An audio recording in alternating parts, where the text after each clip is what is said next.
Hi friends, welcome back to dubbing cartoon. അപ്പം നമ്മൾ ഈ ഡ്രാമയുടെ ഫൈനൽ എപ്പിസോഡാണ് കാണാനായിട്ട് പോകുന്നത്. വീഡിയോയിലേക്ക് പോകുന്നതിന് മുന്നേ നിങ്ങൾ ആരെങ്കിലും ഈ ചാനൽ ആദ്യമായിട്ടാണ് കാണുന്നതെങ്കിൽ ചാനൽ സബ്സ്ക്രൈബ് ചെയ്ത് സപ്പോർട്ട് ചെയ്യാനായിട്ട് മറക്കണ്ട കേട്ടോ. അപ്പം നമുക്ക് നേരെ വീഡിയോയിലേക്ക് പോകാം.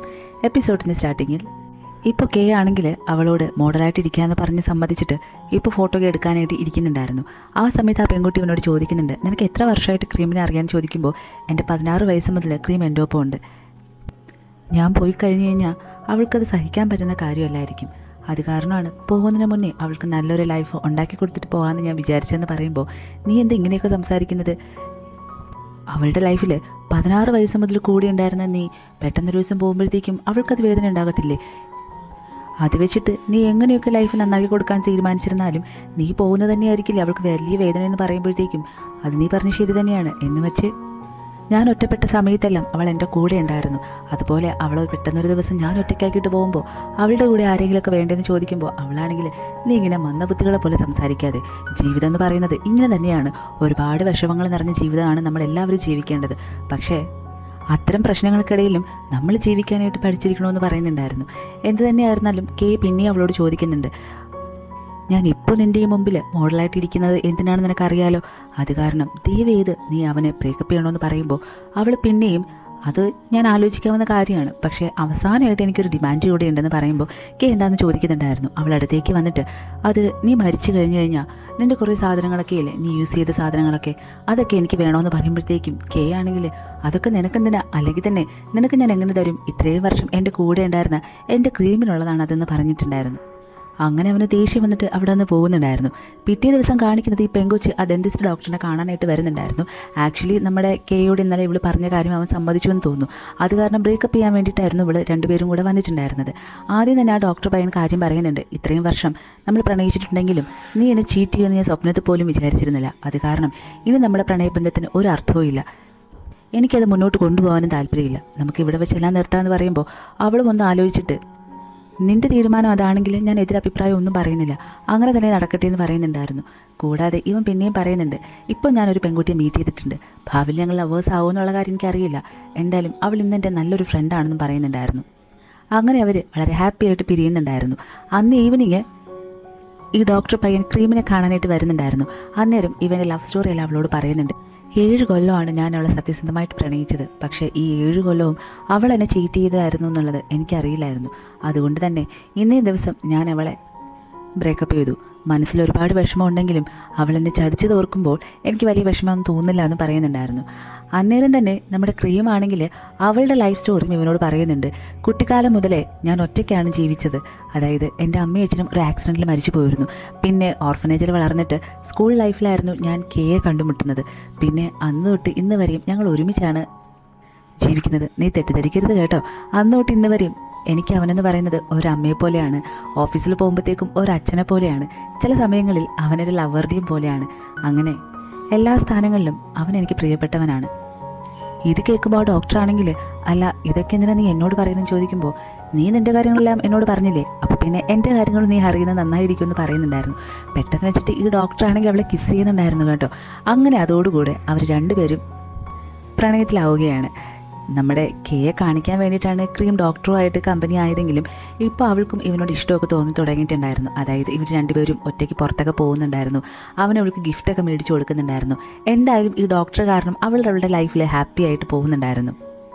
അത് കഴിഞ്ഞിട്ട് ഒരു ദിവസം കെയും ക്രീമും ഇങ്ങനെ സംസാരിച്ചിരിക്കുന്ന സമയത്ത് ക്രീം അവനോട് ചോദിക്കുന്നുണ്ട്, നമ്മൾ എന്തിനാ ആക്ച്വലി കല്യാണം കഴിക്കുന്നതെന്ന് ചോദിക്കുമ്പോൾ കെ പറയുന്നുണ്ട്, അത് ഈ ലോകത്ത് ഒരാണിന് ഒരു പെണ്ണ് തുണയായിട്ടും പെണ്ണിന് ഒരാണ് തുണയായിട്ടും വേണ്ടേ, അത് കാരണമാണ് അങ്ങനെ ചെയ്യുന്നത് പറയുമ്പോൾ, അങ്ങനെയാണെങ്കിൽ എനിക്ക് തുണയായിട്ട് നീ ഉണ്ടല്ലോ, പിന്നെന്തിനാ നമ്മൾ സെപ്പറേറ്റ് വേറെ വേറെ കല്യാണം കഴിക്കണമെന്ന് നീ പറയുന്നതെന്ന് ചോദിക്കുമ്പോൾ, അത് നീ പറഞ്ഞ് ശരിയാണ്, എന്നാലും മാരേജ് ലൈഫ് എന്ന് പറയുന്നത് അത് വേറൊരു ഫീലാണ്, അത് നമ്മൾ രണ്ടുപേരും അനുഭവിക്കണമല്ലോ, അത് കാരണമാണ് സെപ്പറേറ്റ് നമ്മൾ കല്യാണം കഴിക്കണമെന്ന് ഞാൻ എപ്പോഴും പറയാറുള്ളത് അവൻ പറയുന്നുണ്ടായിരുന്നു.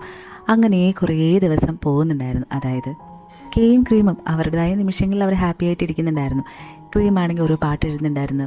അത് കെ വിട്ട് പാടിപ്പിക്കുന്നുണ്ടായിരുന്നു. അങ്ങനെ അവർ രണ്ടുപേരുടെയും കുറേ ദിവസങ്ങൾ കഴിഞ്ഞ് പോകുന്നുണ്ടായിരുന്നു. അത് കഴിഞ്ഞിട്ട് ഒരു ദിവസം ഈ ഡോക്ടറാണെങ്കിൽ നമ്മുടെ കെയെ മീറ്റ് ചെയ്യാനായിട്ട് പോകുന്നുണ്ടായിരുന്നു. അന്നേരം കെ പറയുന്നുണ്ട് ഞങ്ങൾ വർഷങ്ങളായിട്ട് റൂംമേറ്റ്സ് ആണെന്നും അതിലുപരി ഞങ്ങൾ ബെസ്റ്റ് ഫ്രണ്ട്സ് ആണെന്നുള്ള കാര്യം. അന്നേരം ഈ ഡോക്ടർ അതൊക്കെ എന്നോട് ക്രീം ഇതിന് മുന്നേ പറഞ്ഞിട്ടുണ്ട്. എന്തായാലും ഞാൻ അതല്ല സംസാരിക്കാനായിട്ട് ഇവിടെ വന്നത്. ഞങ്ങൾ എത്രയും പെട്ടെന്ന് കല്യാണം കഴിക്കണമെന്നാണ് ഞങ്ങളുടെ ആഗ്രഹം. അത് കാരണം നാളെ ക്രീം വെഡിങ് ഡ്രസ്സ് എടുക്കാനായിട്ട് പോകുന്നുണ്ട്. കൂടെ കെയും പോകണം. മാത്രമല്ല നീ വേണം മുന്നിൽ നിന്ന് ഞങ്ങളുടെ കല്യാണം നടത്തി തരാമെന്നും പറയുന്നുണ്ടായിരുന്നു. കേക്ക് മനസ്സിൽ സങ്കടമുണ്ടെങ്കിലും അവൻ്റെ മുമ്പിൽ അവൻ ഓക്കെ പറയുന്നുണ്ടായിരുന്നു. അങ്ങനെ പിറ്റേ ദിവസം കെയും ക്രീമുമായിട്ട് വെഡിങ് ഡ്രസ്സ് എടുക്കാനായിട്ട് നേരെ ഷോപ്പിലേക്ക് പോകുന്നുണ്ട്. നമ്മുടെ ക്രീമാണെങ്കിൽ ഒരു വെള്ള ഗൗണൊക്കെ ഇട്ട് വളരെ സുന്ദരമായിട്ട് നടന്നു വരുന്നുണ്ടായിരുന്നു. ഇവളിങ്ങനെ ആദ്യമായിട്ടായിരുന്നു നമ്മളെ കെ കണ്ടിരുന്നത്. കണ്ടപാടെ അവന് സന്തോഷമാണോ സങ്കടമാണോ വരുന്നതെന്നുള്ളത് അറിയില്ലായിരുന്നു. എന്തായാലും അവളിങ്ങനെ അതിശയത്തോടെ നോക്കി നിൽക്കുന്ന സമയത്ത് അവിടെ ഉണ്ടായിരുന്ന സെയിൽസ് ഗേൾ ആണെങ്കിൽ ഇനി കല്യാണ ചെക്കനൊരു ഡ്രസ്സ് ഇട്ട് നോക്കാനായിട്ട് പറയുന്നുണ്ടായിരുന്നു. അന്നേരം കെ അയ്യോ ഞാനല്ല കല്യാണം പയനെന്ന് പറയുന്നുണ്ടായിരുന്നു. ക്രീം അന്നേരം എന്തായാലും നീ വന്നതല്ലേ ജസ്റ്റ് ഒന്ന് ഇട്ട് നോക്ക്, എൻ്റെ ഒപ്പം മാച്ച് ആവുന്നുണ്ടോ നോക്കാമെന്ന് പറഞ്ഞിട്ട് കെയെ കൊണ്ട് ആ ഡ്രസ്സ് ഡീപ്പിക്കുന്നുണ്ടായിരുന്നു. അങ്ങനെ കെയും ക്രീമും കൂടെ വെഡിങ് ഡ്രസ്സ് എല്ലാം ഇട്ടിട്ട് മിററിൽ നോക്കിയിട്ട് ഇങ്ങനെ ഭംഗി നോക്കി നിൽക്കുന്ന സമയത്ത് നമ്മുടെ കേക്ക് സങ്കടം സഹിക്കുക വയ്യായിരുന്നു. കാരണം അവൻ ഒരുപാട് സ്വപ്നം കണ്ട ഒരു ദിവസമായിരുന്നു ഇതുപോലൊരു ദിവസം. അതുപോലെ ഇവരിങ്ങനെ വെഡിങ് ഡ്രസ്സൊക്കെ ഇട്ടിട്ട് ഇവരുടെ കല്യാണ ദിവസമായിരുന്നു അവൻ ഡെയിലി സ്വപ്നം കണ്ടുകൊണ്ടിരുന്നത്. പക്ഷേ ഈ ജന്മത്തിൽ അവനെ നടക്കത്തില്ലെന്ന് ചിന്തിക്കുമ്പോൾ അവന് സങ്കടം സഹിക്കവാതെ അവിടെ നിന്ന് അവളോടൊന്നും പറയാതെ ഇറങ്ങി ഓടുന്നുണ്ടായിരുന്നു. ഓടി ഓടി ഓടി ഒരു സ്ഥലത്ത് എത്തുമ്പോഴത്തേക്കും അവന് ഭയങ്കരമായിട്ട് കരയുന്നുണ്ടായിരുന്നു. എന്തിനാ ദൈവമേ എനിക്കിങ്ങനെ ഒരു വിധി തന്നത്, എന്തിനായിരുന്നു എനിക്കിങ്ങനെ ഒരു അസുഖം നീ തന്നത്, അങ്ങനെ ഒരു അസുഖം എൻ്റെ കുട്ടിക്കാലത്ത് എനിക്ക് വന്ന സമയത്ത് ഞാനങ്ങ് മരിച്ചു പോകണമായിരുന്നു, എങ്കിൽ ഞാൻ ക്രീമിനെ കാണില്ലായിരുന്നു എന്ന് പറഞ്ഞിട്ട് അവൻ ഭയങ്കരമായിട്ട് കരയുന്നുണ്ടായിരുന്നു. പെട്ടെന്ന് കാണിക്കുന്നത് നമ്മുടെ ക്രീം വന്നിട്ട് നമ്മുടെ കെ ഇങ്ങനെ ആശ്വസിപ്പിക്കുന്നതാണ്. പക്ഷേ അവനത് ഓർക്കുന്ന കാര്യമായിരുന്നു. അവിടെ എങ്ങും ആരും തന്നെ ഇല്ലായിരുന്നു. കുറേ നേരം കരഞ്ഞിട്ട് അവൻ്റെ സങ്കടമെല്ലാം തീർത്തതിന് ശേഷം അവൻ നേരെ വീട്ടിലേക്ക് പോകുന്നുണ്ടായിരുന്നു. വീട്ടിലേക്ക് പോകുമ്പോൾ ക്രീം ഓടി വന്നിട്ട് എൻ്റെ ഫോണിൽ തന്നെ എൻ്റെ ഫോൺ ഓഫായിപ്പോയി, എനിക്ക് എൻ്റെ ബോയ് ഫ്രണ്ടിനെ വിളിക്കാനുള്ളതെന്ന് പറഞ്ഞിട്ട് അവനെ കോൾ ചെയ്യുന്നുണ്ടായിരുന്നു. അവൻ്റെ കോൾ അങ്ങനെ കട്ട് ചെയ്ത് നോക്കുമ്പോഴത്തേക്കും കേക്ക് വേറൊരു കോൾ വരുന്നുണ്ടായിരുന്നു. അത് അറ്റൻഡ് ചെയ്യുന്നത് ക്രീമായിരുന്നു. നോക്കുമ്പോൾ ഒരു പെൺകുട്ടിയായിരുന്നു ഹലോ പറഞ്ഞിട്ടുണ്ടായിരുന്നത്. ഇത് ആരാന്ന് ചോദിക്കുമ്പോഴത്തേക്കും കേക്ക് ദേഷ്യം വന്നിട്ട് ഫോൺ പിടിച്ച് മേടിച്ചിട്ട് എൻ്റെ കോൾ എന്തിനാണ് നീ അറ്റൻഡ് ചെയ്യുന്നത്, നിന്നോട് ഞാൻ പറഞ്ഞിട്ടുണ്ട് പല പ്രാവശ്യം എന്നൊക്കെ പറഞ്ഞിട്ട് ഒരുപാട് ക്രീമിനെ വഴക്ക് പറയുന്നുണ്ടായിരുന്നു. എന്നിട്ട് അവൻ വീട്ടിൽ നിന്ന് ഇറങ്ങി പോകുന്ന സമയത്ത് ഈ പെൺകുട്ടി ആരാ നിൻ്റെ ഗേൾ ഫ്രണ്ട് ആണോ എന്ന് ക്രീം ചോദിക്കുന്നുണ്ടായിരുന്നു. അതൊന്നും നീ അറിയേണ്ട ആവശ്യമില്ല എന്ന് പറഞ്ഞിട്ട് കെ എവിടെ നിന്ന് ഇറങ്ങി പോകുന്നുണ്ടായിരുന്നു. അന്നേരം ഫുഡ് കഴിച്ചിട്ട് പോകുമെന്ന് പറഞ്ഞിട്ട് ക്രീം നിർബന്ധിക്കുന്നുണ്ടെങ്കിലും ഫുഡൊന്നും എനിക്ക് വേണ്ടാന്ന് പറഞ്ഞിട്ടായിരുന്നു അവൻ അവിടെ നിന്ന് ഇറങ്ങി പോരുന്നത്. ക്രീമിന് ഒരുപാട് ദേഷ്യം വന്നിട്ട് ഞാൻ കല്യാണം കഴിഞ്ഞ് പോകുമ്പോൾ എൻ്റെ വില മനസ്സിലാക്കുമെന്ന് പറഞ്ഞ് ദേഷ്യത്തിൽ പറഞ്ഞ് നിൽക്കുന്നുണ്ടായിരുന്നു. കെ നേരെ പോകുന്നത് ആ ഫോട്ടോഗ്രാഫർ പെങ്കൊച്ചിൻ്റെ അടുത്തായിരുന്നു. അവിടെ പോയിട്ട് ഞാൻ പറഞ്ഞത് നീ എനിക്ക് ചെയ്ത് തന്നെ താങ്ക്സ് ഉണ്ടെന്ന് പറയുന്നുണ്ടായിരുന്നു. അല്ല നീ എന്തിനാ എന്നോട് നേരത്തെ കോൾ ചെയ്യാൻ പറഞ്ഞത്, അതും കോൾ അറ്റൻഡ് ചെയ്ത് ക്രീമായിരുന്നു എന്ന് പറയുന്നുണ്ടായിരുന്നു. അന്നേരം കെ അവൾ വിചാരിച്ചോട്ടെ എനിക്ക് വേറൊരു ഗേൾ ഫ്രണ്ട് എന്നുള്ള കാര്യം എന്ന് പറയുമ്പോൾ നീ എന്തിനാ ഇങ്ങനെയൊക്കെ ചെയ്യുന്നത്, ഒന്നിൽ നീ അവളെ സന്തോഷിപ്പിക്കുക അല്ലെങ്കിൽ നീ അവളെ സങ്കടപ്പെടുത്ത്. ഇതിപ്പോൾ നീ സന്തോഷിപ്പിക്കാൻ ശ്രമിക്കുന്നുണ്ട്, സങ്കടപ്പെടുത്താൻ ശ്രമിക്കുന്നുണ്ട്, ഏതെങ്കിലും ഒന്ന് ചെയ്യാനായിട്ട് പറയുമ്പോൾ ഞാൻ എന്തായാലും മരിക്കുന്നുള്ള കാര്യം എനിക്ക് ഉറപ്പാണ്. അപ്പോൾ അങ്ങനെ ഞാൻ മരിക്കുവാണെങ്കിൽ അവൾക്ക് എന്നോട് ചെറിയൊരു ശതമാനങ്ങളിൽ ദേഷ്യം ഇരിക്കുന്നത് നല്ലതല്ലേ, അതുകൊണ്ട് തന്നെയാണ് ഞാൻ ഇങ്ങനെയൊക്കെ ചെയ്യുന്നതെന്ന് പറയുന്നുണ്ടായിരുന്നു.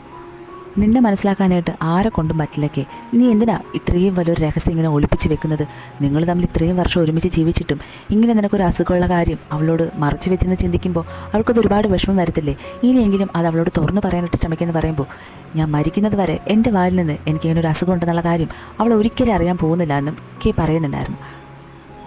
അതെല്ലാം കഴിഞ്ഞിട്ട് കെ വീട്ടിലേക്ക് വരാൻ നിൽക്കുന്ന സമയത്ത് ക്രീം മെസ്സേജ് ചെയ്യുന്നുണ്ടായിരുന്നു. നീ ഇത് എവിടെയാണ് വീട്ടിലേക്ക് വരാൻ പറഞ്ഞിട്ട്, ഞാനിതാ വരുവാണെന്ന് കെ പറയുന്നുണ്ടായിരുന്നു. വീട്ടിൽ വരാൻ സമയത്ത് ഇവൾ ഫുഡ് കഴിക്കാതെ ഇവനെ നോക്കി ഇരിപ്പുണ്ടായിരുന്നു. അങ്ങനെ രണ്ടുപേർക്കുള്ള ഫുഡ് എടുത്ത് വെക്കുമ്പോഴത്തേക്കും ക്രീം ഒന്നും തന്നെ എന്നോട് സംസാരിക്കുന്നുണ്ടായിരുന്നില്ല. അന്നേരം പെട്ടെന്ന് കെയുടെ ഫോണിലോട്ട് ഒരു മെസ്സേജ് വരുന്നുണ്ട്.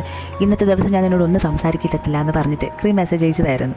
കെ ഉടനെ ഞാൻ നിന്നോട് അങ്ങനെ ദേഷ്യപ്പെട്ടതിന് സോറി, ഞാൻ അങ്ങനെ ചെയ്യാൻ പാടില്ലായിരുന്നു, അപ്പോഴത്തെ എൻ്റെ മാനസികാവസ്ഥ അങ്ങനെയായിരുന്നു എന്ന് പറഞ്ഞിട്ട് സോറി ചോദിക്കുന്നുണ്ടായിരുന്നു.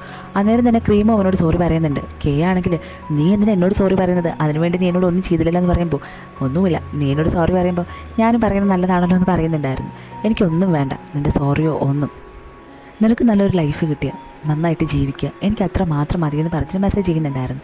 അങ്ങനെ എന്തായാലും രണ്ടുപേരും കൂടി ഇരുന്ന് ഫുഡെല്ലാം കഴിച്ചതിന് ശേഷം അടുത്ത സീനിൽ കാണിക്കുന്നത് വെഡിങ് ഡേ ആയിരുന്നു. വെഡിങ് ഡേയുടെ അന്ന് നമ്മുടെ ക്രീമാണെങ്കിൽ ഗൗണൊക്കെ ഇട്ടിട്ട് വളരെ സുന്ദരിയായിട്ട് നടന്നു വരുന്ന സമയത്ത് കെ ആയിരുന്നു അവളുടെ കയ്യിൽ പിടിച്ച് നടന്നു വന്നുകൊണ്ടിരുന്നത്. അങ്ങനെ ക്രീമിനെ നേരെ ആ ഡെന്റിസ്റ്റ് ഡോക്ടറിൻ്റെ അടുത്തേക്ക് കൊണ്ട് നിർത്തുന്നുണ്ടായിരുന്നു. കെയുടെയും ക്രീമിൻ്റെയും ഫ്രണ്ട്സിനായിരുന്നു ഇതിൽ ഏറ്റവും കൂടുതൽ സങ്കടം ഉണ്ടായിരുന്നത്. കാരണം അവർ സ്വപ്നത്തിൽ പോലും വിചാരിച്ചിരുന്നില്ല ക്രീം ഇങ്ങനെ വേറൊരാളെ കല്യാണം കഴിക്കുമെന്നുള്ളത്. അവർ എന്നും കണ്ടത് മുതൽ ക്രീമും കെയും ആയിരുന്നല്ലോ ഒരുമിച്ച് നടന്നിട്ടുണ്ടായിരുന്നത്.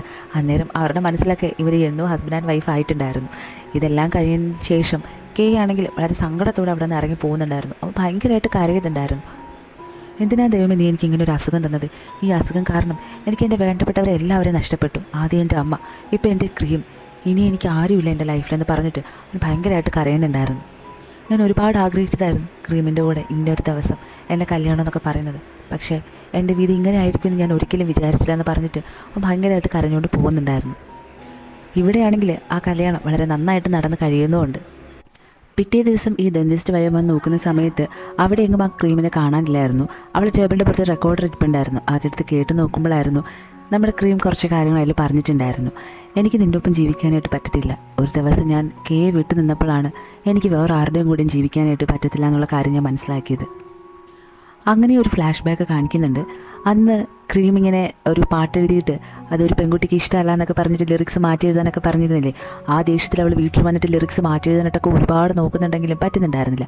അങ്ങനെ അവിടെ മൊത്തം തിരഞ്ഞു വരുന്ന സമയത്തായിരുന്നു ഒരു ഡോക്ടർ എഴുതിയൊരു പ്രിസ്ക്രിപ്ഷൻ അവൾ കാണുന്നത്. അതെന്തിൻ്റെയാണെന്നുള്ളത് എത്ര നോക്കിയിട്ട് നമുക്ക് മനസ്സിലാവാത്ത കാരണം ഒരു ഫാർമസിയിൽ കൊണ്ടുപോയിട്ട് ഇതെന്തിൻ്റെ ടാബ്ലറ്റാണെന്ന് ചോദിക്കുന്നുണ്ടായിരുന്നു. അന്നേരം അവർ പറഞ്ഞു കൊടുക്കുന്നുണ്ട് ഇത് ക്യാൻസറിന് കഴിക്കുന്നതാണെന്നുള്ളത്. അന്ന് മുതലേ കെയുടെ കാര്യത്തിൽ അവൾക്കൊരു ചെറിയ സംശയമൊക്കെ ഉണ്ടായിരുന്നു. പക്ഷേ എന്തുകൊണ്ടോ ഇതുവരെ അവനതൊന്നും അവളോട് പറയാത്ത കാരണം അവൾ ചോദിക്കാനും പോകില്ല. അത് കഴിഞ്ഞിട്ട് കെ ഇങ്ങനെ ഒരു ദിവസം വയ്യാണ്ടായിട്ട് ഹോസ്പിറ്റലിൽ കിടക്കുന്ന സമയം ക്രീം അവനെ കാണാനായിട്ട് പോകുന്നുണ്ടല്ലോ. അന്നേരം പുറത്ത് നിന്ന് ഡോക്ടറിനോട് അവൻ പറയുന്നൊരു കാര്യം അവൾ കേൾക്കുന്നുണ്ട്. എന്ത് കാരണവശാലും എനിക്ക് ക്യാൻസർ ആണെന്നുള്ളത് ദയവ് ഇത് ഡോക്ടർ അവളോട് പറയരുത്. കുറച്ച് ദിവസം അവളുടെ കൂടെയുള്ള എൻ്റെ ലൈഫ് എനിക്ക് സന്തോഷിച്ച് ജീവിച്ച് മരിക്കണം, അത് മാത്രമേ ഉണ്ടുള്ളൂ എൻ്റെ ആഗ്രഹം എന്ന് പറയുന്നുണ്ടായിരുന്നു. ഇത് പുറത്ത് നിന്ന് കേൾക്കുന്ന ക്രീമാണെങ്കിൽ ഒരുപാട് കരയുന്നുണ്ട്. മാത്രമല്ല അവൻ്റെ ആഗ്രഹം ഈ അസുഖം ഞാൻ ഒരിക്കലും അറിയരുതെന്നാണെങ്കിൽ അത് അങ്ങനെ തന്നെ ഇരുന്നോട്ടെ എന്നുള്ളതായിരുന്നു അവളുടെ മനസ്സിലുണ്ടായിരുന്നത്. അത് കാരണമാണ് അവൾ അകത്തേക്ക് കയറിപ്പോയ സമയത്തൊന്നും ഇതിനെപ്പറ്റി അവളോട് ചോദിക്കാതിരുന്നത്. അവൻ ഈ ലോകത്ത് ജീവിക്കുന്നത് വരെ അവൻ്റെ മനസ്സിലെ ആഗ്രഹങ്ങളെല്ലാം അവൾക്ക് നടത്തി കൊടുക്കണമെന്നുണ്ടായിരുന്നു. അങ്ങനെ തന്നെയാണ് ഒരു ദിവസം അവനെ ഇനി എന്താണ് ചെയ്യാനുള്ള ആഗ്രഹമെന്ന് അവളോട് ചോദിച്ചത്. അന്നേരം അവൻ പറഞ്ഞു കൊടുക്കുന്നുണ്ടായിരുന്നു ഇവൾക്ക് നല്ലൊരു ലൈഫ് കിട്ടി വേറൊരാളായിട്ട് കല്യാണം കഴിക്കുന്നതാണ് അവൻ ഏറ്റവും വലിയ ആഗ്രഹം എന്ന് പറയുന്നത്. അതിൻ്റെ പേരിലായിരുന്നു അവൾ വേറൊരു പയ്യനെ കണ്ടുപിടിച്ചതും കല്യാണം കഴിക്കാനായിട്ട് ഇരുന്നതും. എന്നിട്ട് അന്ന് ആ വെഡിങ് ഡ്രസ്സ് എടുക്കാൻ പോകുന്ന സമയത്ത് ഈ ഡ്രസ്സെല്ലാം ഇട്ട് ട്രയൽ നോക്കുമ്പോഴത്തേക്കും സങ്കടം സഹിക്കാൻ വയ്യാതെ കെ അവിടെ നിന്ന് ഇറങ്ങി ഓടുന്ന സമയത്ത് നമ്മുടെ ക്രീമോ അവൻ്റെ പുറകെ നടന്നു വരുന്നുണ്ടായിരുന്നു. പക്ഷെ ഒരു ഘട്ടത്തിൽ അവൻ എങ്ങാനും തിരിഞ്ഞ് നോക്കുവാണെങ്കിൽ എൻ്റെ മനസ്സിലെ ഫീലിങ്സ് എനിക്ക് താങ്ങാൻ പറ്റാതെ എനിക്ക് അവനെ ഇഷ്ടമാണെന്നും ഈ ക്യാൻസറിൻ്റെ കാര്യം ഞാൻ അറിഞ്ഞു എന്നുള്ള കാര്യങ്ങളെല്ലാം എനിക്ക് അവനോട് പറയേണ്ടതായിട്ട് വരും. അതവനെ ഈ ലോകത്തെ ഏറ്റവും കൂടുതൽ സങ്കടപ്പെടുത്തുന്ന കാര്യമായിരിക്കും എന്ന് പറഞ്ഞിട്ട് അവൾ അവിടെ നിന്ന് പോകുന്നുണ്ടായിരുന്നു കരഞ്ഞുകൊണ്ട്. അവനെ സന്തോഷിപ്പിക്കാൻ വേണ്ടിയിട്ട് മാത്രമായിരുന്നു ഈ ഡോക്ടറിനെ അവൾ കല്യാണം കഴിച്ചിരുന്നതും. പക്ഷേ ഒറ്റ ദിവസത്തോടുകൂടി അവൾ മനസ്സിലാക്കിയിരുന്നു കെ ഇല്ലാതെ അവൾക്ക് ഒരിക്കലും ഈ ലോകത്ത് ജീവിക്കാനായിട്ട് പറ്റത്തില്ല എന്നുള്ളത്. അങ്ങനെ ഇവനോട് സോറി പറയുന്നുണ്ട്. നിന്നെ ഞാൻ എൻ്റെ ലൈഫിൽ യൂസ് ചെയ്തതായിട്ട് നിനക്ക് ഒരിക്കലും തോന്നരുത്. എനിക്കൊരു തെറ്റ് പറ്റിപ്പോയതാണ്. പക്ഷെ സോറി, നിൻ്റെ ലൈഫിൽ നിൻ്റെ ഭാര്യയായിട്ട് എനിക്ക് ഒരിക്കലും ജീവിക്കാനായിട്ട് കഴിയില്ല. എൻ്റെ മനസ്സ് മുഴുവൻ കെ മാത്രമാണെന്ന് പറയുന്നുണ്ടായിരുന്നു. ഞാൻ ചെയ്തവനൊക്കെ സോറി പറഞ്ഞിട്ടായിരുന്നു അതിലുണ്ടായിരുന്നത്. പിറ്റേ ദിവസം കാണിക്കുന്നത് നമ്മുടെ കെ ഇപ്പോൾ അസുഖം കൂടുതലായിട്ട് ഹോസ്പിറ്റലിൽ അഡ്മിറ്റഡാണ്. ഇതറിഞ്ഞിട്ട് ക്രീം അവനെ കാണാനായിട്ട് പോകുന്നുണ്ടായിരുന്നു.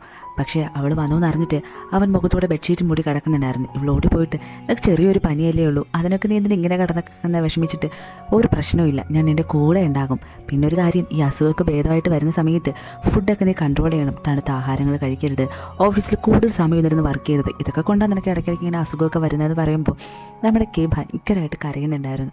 ഇത് കേൾക്കുമ്പോൾ അവൾക്കും വിഷമം വന്നിട്ട് ഇവനെ ഹഗ് ചെയ്തിട്ട് ഞാൻ ഇനി എവിടേക്കും പോകുന്നില്ല, എൻ്റെ അസുഖം മാറുന്നവരെ ഞാൻ എൻ്റെ കൂടെ ഉണ്ടാവുമെന്ന് പറഞ്ഞിട്ട് രണ്ടുപേരും കെട്ടിപ്പിടിച്ചിരുന്ന് ഭയങ്കരമായിട്ട് കരയുന്നുണ്ടായിരുന്നു. അതിനുശേഷം ഇവനെ വിളിച്ചുകൊണ്ട് വന്നിട്ട് നമുക്കിപ്പോൾ ഒരു ഫോട്ടോ എടുക്കാം, അന്ന് നമ്മളെടുത്ത ആ ഫോട്ടോ നോക്കി ഇതുപോലൊരു നല്ലൊരു ഫോട്ടോ എടുക്കാമെന്ന് പറയുന്നുണ്ടായിരുന്നു. ഇപ്പം നമ്മുടെ കേക്ക് മനസ്സിലാവുന്നുണ്ട് ക്രീമും ഇക്കാര്യം അറിഞ്ഞു എന്നുള്ള കാര്യം. പക്ഷെ അവനത് പുറത്ത് കാണിക്കുന്നുണ്ടായിരുന്നില്ല. അങ്ങനെ രണ്ടുപേരും കൂടെ ഫോട്ടോ എടുക്കാനായിട്ട് ഇരിക്കുന്നുണ്ടായിരുന്നു. ഇങ്ങോട്ട് നോക്കിയേ ഫോട്ടോ എടുക്കുമ്പോൾ ചിരിച്ചുകൊണ്ട് വേണം ഇരിക്കാനെന്ന് പറഞ്ഞിട്ട് അവർ രണ്ടുപേരും കൂടെ കൈകോർത്ത് അങ്ങനെ അവർ ഫോട്ടോ എടുക്കാനായിട്ട് ഇരിക്കുന്ന സമയത്ത് നമ്മുടെ കെ ആണെങ്കിൽ ക്രീമിൻ്റെ ഷോൾഡറിലേക്ക് ഇങ്ങനെ മയങ്ങി വീഴുന്നുണ്ടായിരുന്നു. അങ്ങനെ ആ സീൻ കട്ട് ചെയ്ത് കാണിക്കുന്നത് ഈ ഡെന്റിസ്റ്റ് ഡോക്ടർ അവൻ്റെ എക്സ് ലവറിൻ്റെ സ്റ്റുഡിയോയിലേക്ക് പോകുന്നുണ്ടായിരുന്നു. അവിടെ നമ്മുടെ കെയുടെ ഫോട്ടോസ് മാത്രമായിരുന്നു ഉണ്ടായിരുന്നത്.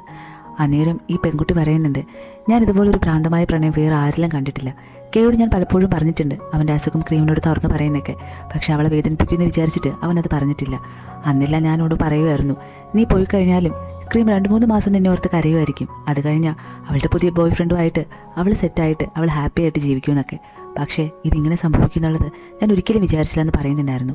അന്നേരമായിരുന്നു അന്ന് എന്ത് നടന്നാന്നുള്ളത് കാണിക്കുന്നുണ്ടായിരുന്നു. അതായത് നമ്മുടെ കെ ഇങ്ങനെ ക്രീമിൻ്റെ ഷോൾഡറിലേക്ക് മയങ്ങി വീഴുന്നുണ്ടായിരുന്നു. അത് അവൻ മരിച്ചു പോകുന്നതായിരുന്നു. അന്നേ ദിവസം തന്നെ കെ വിട്ടുപിരിയാൻ അവൾക്ക് മനസ്സിലാത്തത് കൊണ്ട് അവളും പോയിസൺ കഴിച്ചിട്ടുണ്ടായിരുന്നു. നിന്നെ വിട്ടുപിരിയാനായിട്ട് എനിക്ക് ഈ ജന്മം പറ്റത്തില്ലൊക്കെ. നീ ഇല്ലാത്തൊരു ജീവിതം എനിക്ക് ചിന്തിക്കാൻ പോലും പറ്റുന്നില്ല എന്ന് പറഞ്ഞിട്ട് അവൾ വന്നേ ദിവസം തന്നെ കേടുകൂടെ മരിച്ചു പോകുന്നുണ്ടായിരുന്നു. ഇപ്പം നമ്മുടെ ഈ ഡെന്റിസ്റ്റ് ഡോക്ടർ ക്രീമിൻ്റെ കലറയിൽ വന്നിരുന്നിട്ട് കരയുന്നുണ്ടായിരുന്നു. നീ പോയാലും നിന്നെ എൻ്റെ ഈ ലൈഫിൽ മറക്കാനായിട്ട് എനിക്ക് പറ്റത്തില്ല എന്ന് പറഞ്ഞിട്ട് ഒരുപാട് കരയുന്നുണ്ട്. അങ്ങനെ ആ സ്റ്റോറി അവിടെ അവസാനിക്കുന്നുണ്ട്. ഈ സ്റ്റോറി എല്ലാം പറഞ്ഞിരുന്നത് നമ്മുടെ കെയുടെ ഫ്രണ്ടായിരുന്നു, അതായത് ആ പാട്ട് പാടാനായിട്ട് വന്ന ആ സിംഗർ പെങ്കുച്ചിൻ്റെ അടുത്ത്. ഇവരുടെ ഈ സ്റ്റോറി കേട്ട് കഴിഞ്ഞിട്ട് അവൾ പറയുന്നുണ്ട്, ഇതുപോലൊരു പ്രണയം ഞാൻ വേറെ ആരിലും കണ്ടിട്ടില്ല. ഇവർ രണ്ടുപേരും കൂടെ ചേർന്നെഴുതി പാടിയ പാട്ട് ഞാൻ ഒരിക്കലും കളയാനായിട്ട് ഉദ്ദേശിക്കുന്നില്ല. ഇത് ലോകം മുഴുവനും അറിയണമെന്ന് പറഞ്ഞിട്ട് അങ്ങനെ അവൾ ആ പാട്ടെടുത്തിട്ട് തിരിച്ചു പോകുന്നുണ്ടായിരുന്നു. കാറിലിരുന്നിട്ട് അവരോട് എല്ലാവരോടും പറയുന്നുണ്ട്, ഈ പാട്ട് എന്തായാലും ഹിറ്റാകും, അടുത്ത് ഞാൻ പാടാൻ പോകുന്ന ഇതാന്ന് പറഞ്ഞിട്ടുണ്ടായിരുന്നു. അതോടുകൂടി ഈ ഡ്രാമ അവസാനിക്കുവാണ്. ഒരു ട്രൂ ലവ് സ്റ്റോറി അല്ലേ ഇത്? ഞാൻ കണ്ടപ്പോൾ എനിക്ക് ഈ ഡ്രാമ ഒരുപാട് ഇഷ്ടപ്പെട്ടു. അതുകൊണ്ടാണ് ഇത് തന്നെ ചെയ്യാമെന്ന് വിചാരിച്ചത്. അപ്പോൾ നിങ്ങൾക്ക് ഇത് ഇഷ്ടമായെന്നാണ് എൻ്റെ വിശ്വാസം. എന്തായാലും ഇഷ്ടപ്പെട്ടിട്ടുണ്ടെങ്കിൽ ലൈക്ക് ചെയ്യുക, ഷെയർ ചെയ്യുക, ചാനൽ സബ്സ്ക്രൈബ് ചെയ്ത് സപ്പോർട്ട് ചെയ്യുക. നമുക്ക് അടുത്തൊരു അടിപൊളിയ ഡ്രാമയായിട്ട് വീണ്ടും കാണാം. അതുവരെയും ടാറ്റാ.